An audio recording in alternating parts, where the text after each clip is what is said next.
Pour l'équipe réserve, le mois de juin ne rime pas avec farniente et détente. Ce week-end, les Bleuets du Racing ont un rendez-vous crucial. Une victoire face à Sarre-Union leur ouvrirait les portes de la CFA2.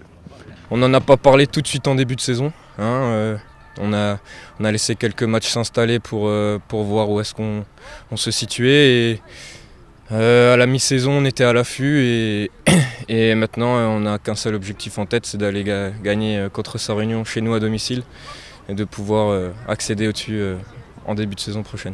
C'est vrai que si on monte en CFA2, on va affronter des réserves, des clubs pro et tout, donc ce sera vraiment une bonne chose, quoi. Et là, on est tout proche, donc si on gagne dimanche, on monte, quoi. C'est exceptionnel pour nous. 19 ans, c'est la moyenne d'âge de l'équipe. Des joueurs pour la plupart issus du centre de formation et des équipes jeunes du RCSA. Ils inspirent tous à intégrer l'équipe 1 et pour cela, ils ont fait preuve d'une grande implication qui a porté ses fruits. La caractéristique de cette équipe, c'est qu'elle a réussi à avoir une grande cohésion, qui n'est pas facile pour une équipe réserve, et surtout qui avait une marge de progression en termes footballistiques, tactiquement et techniquement très importante.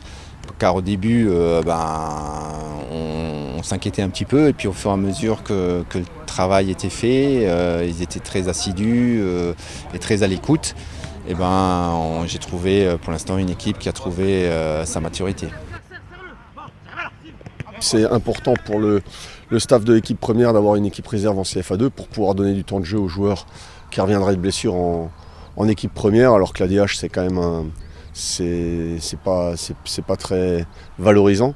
Ensuite, la deuxième des choses, c'est que effectivement, pour tous les jeunes qu'on voudrait faire venir en post-formation, ou en tout cas pour tous les jeunes qu'on voudrait faire passer de chez nous, jouer en CFA2, ça laisse beaucoup plus d'espoir pour s'exprimer et montrer ses qualités, alors que entre l'ADH et la nationale, il y a quand même un fossé.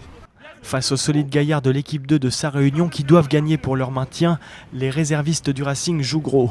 Il ne faudra pas trembler et si ce challenge est rempli, cette saison aura permis à ces jeunes de progresser et de prouver qu'ils ont les épaules solides. Un argument de plus pour séduire le staff de l'équipe 1.